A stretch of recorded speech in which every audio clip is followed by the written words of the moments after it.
সোমবার রাত 10:45 নাগাদ উদয়পুর এগ্রিকালচার চৌমনি সংলগ্ন জাতীয় সড়কের পাশে এক বসত বাড়িতে প্রবেশ করে ট্রাক গাড়ি। দুর্ঘটনার সাথে সাথেই বসতঘর সম্পূর্ণ ভেঙে পড়ে মাটিতে। গাড়িটি বসতঘরের ওপর পড়ার কয়েক মুহূর্তের মধ্যে বসতঘরে ঘুমন্ত অবস্থায় থাকা সবিতা সাহা নামে 66 বছর বয়সী এক মহিলা গাড়ির নিচে চাপা পড়ে মৃত্যু ঘটে। স্থানীয় প্রত্যক্ষদর্শীরা এই ঘটনা দেখতে পেয়ে চিৎকার শুরু করে মহিলাকে প্রাণে বাঁচানোর জন্য। দুর্ঘটনার পরে মুহূর্তের মধ্যে অগ্নি নির্বাপক দপ্তরের কর্মীরা ঘটনার খবর পেয়ে ছুটে আসে ঘটনাস্থলে। রাতে ঘটনাস্থলে ছুটে আসেন জেলা পুলিশ সুপার, মহকুমা শাসক সহ উদ্ধারকারী দল। পরে ড্রজার নামিয়ে ভেঙে যাওয়া ঘরের আসবাবপত্র সরিয়ে দুর্ঘটনায় মৃত্যু হওয়া সবিতা সাহার মৃতদেহ উদ্ধার করে দমকল কর্মীরা। পরবর্তী সময় মঙ্গলবার সকাল 10:30 নাগাদ অর্থমন্ত্রী প্রণজিৎ সিংহ রায় দুর্ঘটনাস্থলে ছুটে যান, কথা বলেন মৃত সবিতা সাহার ছেলের সাথে। পাশাপাশি মহকুমা শাসককে নির্দেশ দেন দুর্ঘটনাগ্রস্ত গাড়ি চালককে যেন খুব তাড়াতাড়ি গ্রেপ্তার করে পুলিশ।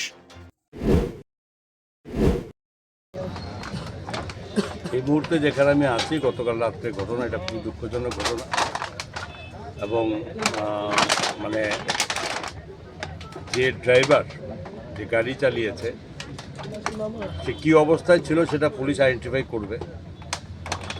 সে সুস্থ ছিল কিনা, নেশাগ্রস্ত ছিল কিনা, সেটা দায়িত্ব পুলিশের, পুলিশ সেটা করবে। কিন্তু প্রথম কথা হচ্ছে, যাদের ক্ষতি এগুলো হয়ে গেল, যিনি চলে গেছেন, সবিতা সাহা যেটা চলে গেছেন, উনি আর ফিরবেন না। কিন্তু এইভাবে বিপর্যয় ঈশ্বর রক্ষা করে মানুষকে। তো একজনকে নিয়ে গেল, বাকি তারা 3 জনের বাচ্চা যারা ছিল, তো তারা রক্ষা পেয়েছে, এটা হচ্ছে বড় ব্যাপার। যে অতি দুঃখের মধ্যে একটুকু আশা, যেরকম যেভাবে অ্যাক্সিডেন্ট হয়েছে, যে এরা কেউই থাকার কথা ছিল। ঠিক আছে, এরা বেঁচে গেছে, এরা যাতে ভালো থাকে, এটাই বলবো। দ্বিতীয় কথা, উদয়পুরে বিভিন্ন সময়ে এটা নিয়ে কথা উঠছে যে ট্রাফিক কন্ট্রোলিং সিস্টেমটা ঠিক নয়। আমিও এই ব্যাপারে সময়ে সময়ে এখানে এসপির সঙ্গে, ডিএমএসপি থেকে শুরু করে এবং তাদের সঙ্গে বারংবার কথা হয়েছে কন্ট্রোল করার জন্য। এবং এখানেও একটা সবসময় একটা অ্যাক্সিডেন্ট প্রোন এরিয়া ছিল এই ব্রিজটা থেকে নেমে। এখানে আমি বলার পর সেখানে পুলিশ পাক্কা পার্মানেন্ট পোস্টিং করে দেওয়া হয়েছে, রেগুলার পুলিশ থাকে। রাত্রেবেলা অত রাত্রে ঘটনা তো আর পুলিশের কাছে দেখার কথা না, হওয়ার পরে জানতে পারে। তো এটা নিয়ে কঠোর ব্যবস্থা হবে এবং যে করেছে তাকে অবশ্যই তার আইডেন্টিফিকেশন হয়ে গেছে। পুলিশ তাকে অতি সত্বরই তাকে পুলিশ হেফাজতে নিয়ে আনছে এবং তার শাস্তির মাধ্যমে যাতে টোটালি বাকি সমস্ত যারা গাড়ি চালক বা যাদের মালিক আছে, এদের একটা সতর্কবার্তা পৌঁছানো যাবে।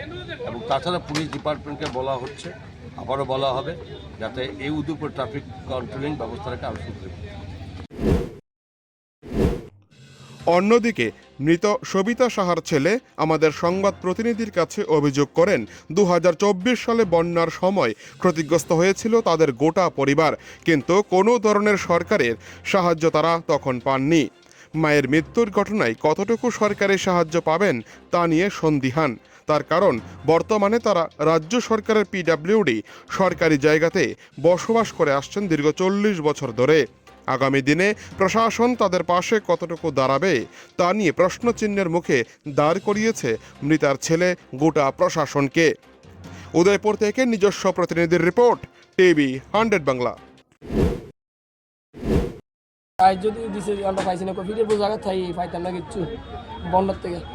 বন্যার সময় কিচ্ছু পাইছেন না?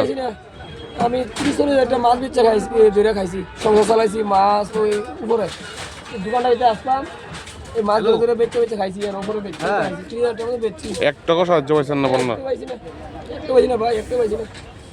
শুধু মারে বাসা রাখছে, শুধু ডাল ভাত খাওয়াই, এর দূরই।